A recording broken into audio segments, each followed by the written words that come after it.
la fameuse crème de riz qui est peut-être meilleure que la tienne. Je sais pas si elle est meilleure que la tienne, mais en tout cas, ça fait partie de mon top 3 de crème de riz que j'ai pu tester. Elle est un peu différente de celle que j'ai présentée dans le vlog numéro 1. Parce qu'en fait, je joue un peu avec les ratios de flocons d'avoine, de riz instantané, de whey, etc. Voilà, pour tester un peu différents trucs. Et franchement, cette composition-là, elle me plaît vraiment beaucoup. Donc, qu'est-ce que c'est? C'est 140 g de riz instantané. Là, c'est goût choco praline de chez Prozis. Ensuite, flocons d'avoine classique. Ça, j'en mets 40 g. Belch, ça c'est whey chocolat classique, donc j'en mets 30 g. 10 g de cacao 70. Je mélange le tout comme il faut, donc uniquement la poudre. Ensuite, je rajoute 290 g de lait écrémé. Et ensuite, je laisse au frigo toute la nuit pour qu'en fait les flocons d'avoine se réhydratent un peu et avoir une meilleure texture. Pour l'avoir bien frais aussi le lendemain matin, je préfère. Et ensuite, je rajoute crunchy peanut butter dessus pour 10 à 20 g en fonction des lipides que j'ai envie d'avoir sur la crème de riz. Moi, j'aime bien quand la texture est un peu pâteuse en fait. Tu peux rajouter plus de lait écrémé si tu veux un truc plus fluide. Tu peux diviser toutes les quantités par 2 déjà pour tester. Ça me convient bien personnellement par rapport aux 3700 calories que je consomme par jour. Bien sûr, toutes les quantités sont à ajuster et je te montre juste en fait les miennes en ce moment par rapport à ce que j'ai envie de faire et ce qui me plaît en termes de goût quoi. Cette crème de riz de Seigneur du coup là va aller au frigo toute la nuit. Je vais aller me coucher. On se dit à demain matin pour la suite. 76,3.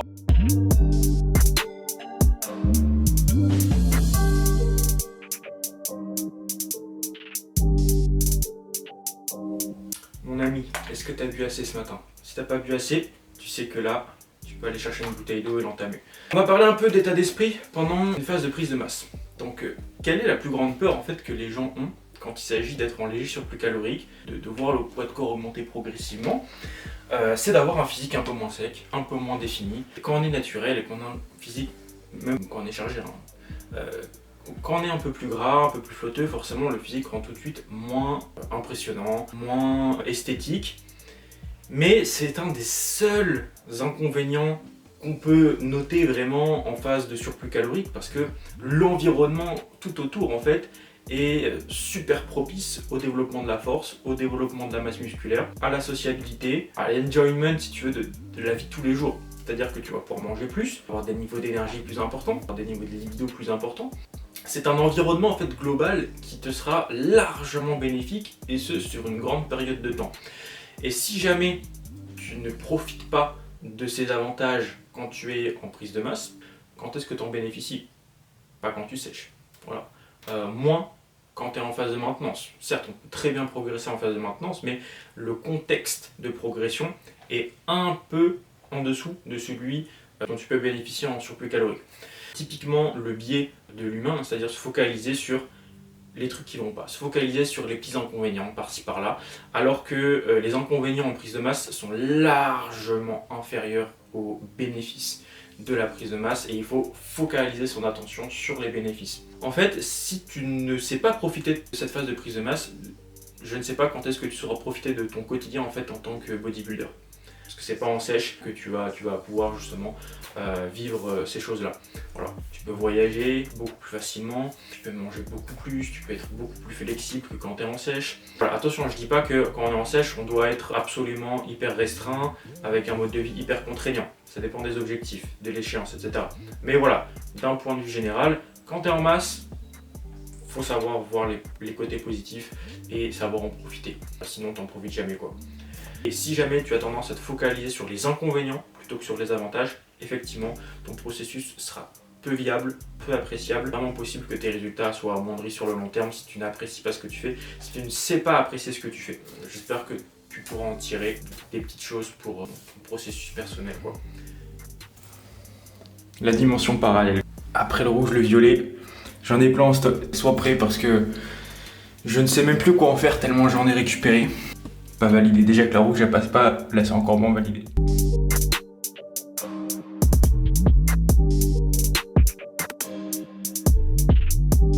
Qu'est-ce que tu fais toi sans ça? Ça t'intéresse pas? Arrivé à la salle. Je sais, elle est moche en violette. Mais qu'est-ce que tu vas faire? Tu vas venir me la retirer? Bah non, parce que je vais la retirer tout seul après l'échauffement. Bon, en arrivant là, je me suis dit, il n'y a personne sur la route, il n'y a personne sur le parking. Mais en fait, c'est un jour férié aujourd'hui. Quand tu es à ton compte, que tu vis de ta passion, pas de jour férié. Tu l'apprends parce que les autres te le disent, les gens autour de toi te le disent. Le top 7, du coup, 7 à 10 reps sur la première série à 57 kg, puis le back-off à 17-15 reps. On est parti. Ces t-shirts là, 6 € à acheter.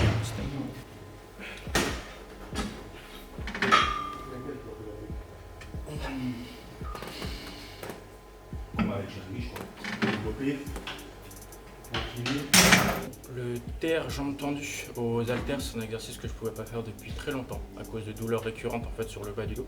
Donc là ça fait 7 semaines que j'ai pu le reprendre et les performances remontent très bien. Une de mes victoires de 2022, du coup la reprise du soulevé de terre jambes tendues après 2 ans à être embêté par des tensions récurrentes dans le bas du dos qui m'empêchaient de pouvoir réaliser cet exercice avec sérénité. Donc problème qui a été résolu avec un gros travail sur le bracing. Ici, la performance, c'était 10 répétitions à 45 kg par bras. On enchaîne ensuite avec le rowing buste soutenu à la poulie basse avec une prise D-handle qui permet d'être bien dans la trajectoire de travail pour le grand dorsal. On va se stabiliser avec les pieds au sol, les hanches bien collées contre le banc et on va essayer de focaliser vraiment son attention sur le travail du grand dorsal. La série ici a été faite avec le full stack, donc on va pouvoir passer au gym pin pour la prochaine fois et aller un petit peu au-dessus en termes de charge. Ici, on peut utiliser la même prise D-handle, donc avec les poignées unilatérales que tu insères directement sur la barre pour pouvoir choisir la rotation de ton poignet et donc utiliser une prise semi-supination ou semi-pronation. Utiliser des sangles en plus de ça et changer l'écartement de tes bras si tu en as envie pour mieux aligner l'humérus avec le travail du grand dorsal. Ici, le top 7 a été fait avec un craquage de poignet, donc fallait que ça arrive aujourd'hui. Voilà, matériel que j'utilise depuis tellement longtemps sans problème. Donc vérifie la qualité de ton matos avant de faire cet exercice avec ce setup, parce que on voit que voilà, ça peut avoir quelques inconvénients. Ensuite, la série a été faite complètement à 89 kg pour 5 répétitions. On passe ensuite sur le rowing à la poulie basse à un bras, encore une fois avec un travail biaisé sur le grand dorsal vu que c'est un muscle en retard chez moi et qu'il faut essayer de prioriser.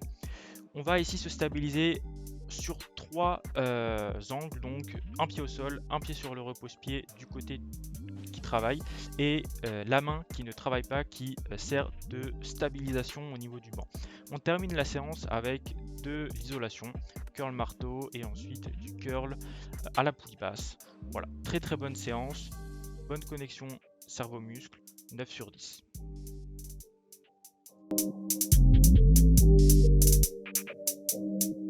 Bon les gars, c'était une très bonne séance du coup.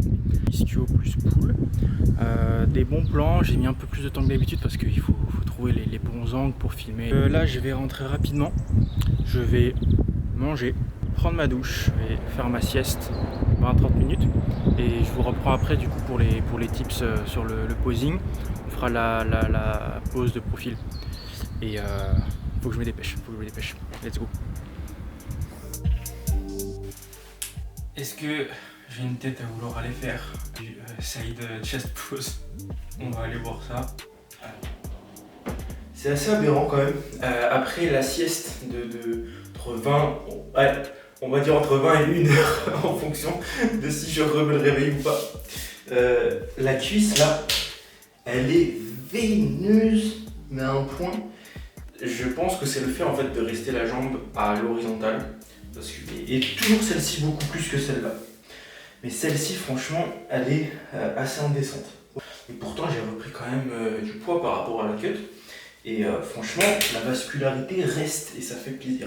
Suite à ma première vidéo, les références du parapluie et du drap. Donc je vais mettre des liens Amazon dans la description. Quelques tips sur le posing, donc on a choisi la side chest pose. On va voir ce que ça va donner. J'apprends à me connaître sur le posing, j'apprends les principaux critères en fait de base et j'apprends ensuite à les individualiser par rapport à moi. C'est comme un exercice de muscu. Il y a des critères de base et ensuite tu individualises par rapport à tes points forts, tes points faibles. Voilà, ce qui rend le mieux sur toi, ce sur quoi aussi tu es le plus à l'aise et ce qui te semble le plus naturel. Le posing, c'est un art, ça se bosse et ça se découvre au fur et à mesure du temps. La cheville, hop, une extension. Pourquoi? Pour essayer de faire ressortir la contraction du mollet. La cuisse, ici, légèrement en flexion, et on essaye d'aller coller justement cette cuisse contre l'autre qui est derrière. Et tout de suite, en fait, quand on va coller cette cuisse contre l'autre qui est derrière, boum, on fait beaucoup plus ressortir l'ischio. On plaque l'ischio vraiment contre la cuisse. Au niveau du haut du corps, on prend son poignet. On essaie de plaquer le biceps contre les dorsaux et on essaie de tirer l'épaule vers l'arrière. Au niveau de la rotation du buste, on va essayer de faire une rotation du tronc qui est légère et une rotation de la poitrine en fait qui est plus que proportionnelle par rapport à la rotation du tronc. Pour en fait essayer de garder un tour de taille assez fin, on va essayer de contracter les obliques et essayer vraiment en fait de faire ressortir la poitrine ici. Il faut réussir à vraiment forcer un petit peu au niveau du pec pour afficher une meilleure contraction. Donc on va voir ce que ça donne, il y a pas mal de points. Donc les mollets à contracter, les ischios à plaquer et à contracter avec une flexion, les biceps à plaquer et à contracter, l'épaule à tirer vers l'arrière, le pec ici à contracter avec une rotation du buste. On souffle son air et on essaie d'afficher les meilleurs obliques possibles. Voilà, on voit ce que ça donne. Donc la cuisse ici, j'ai mis l'ischio légèrement face à la caméra, je ne mets pas la jambe totalement de profil. Et du coup, on va voir ce que ça donne sur la pratique.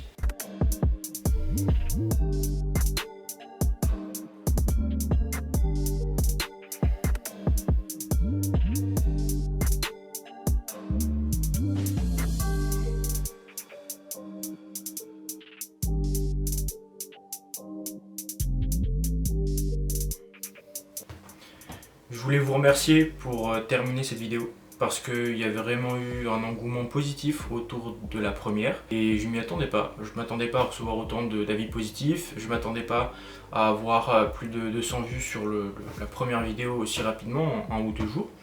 Donc je vous remercie beaucoup par rapport à ça. Je remercie aussi les personnes qui ont partagé ma chaîne dans leur story Insta. Je pense notamment à Livia, à Emily, à Enly. Je remercie les personnes qui m'ont envoyé des messages positifs de soutien par rapport à cette première vidéo. Et je vous remercie tous et ça m'a vraiment plu, ça m'a vraiment motivé à tourner la deuxième vidéo assez rapidement du coup et à tester de nouvelles choses. Merci encore, merci pour l'engouement, merci pour l'accueil et j'espère que cette deuxième vidéo vous aura plu tout autant que la première.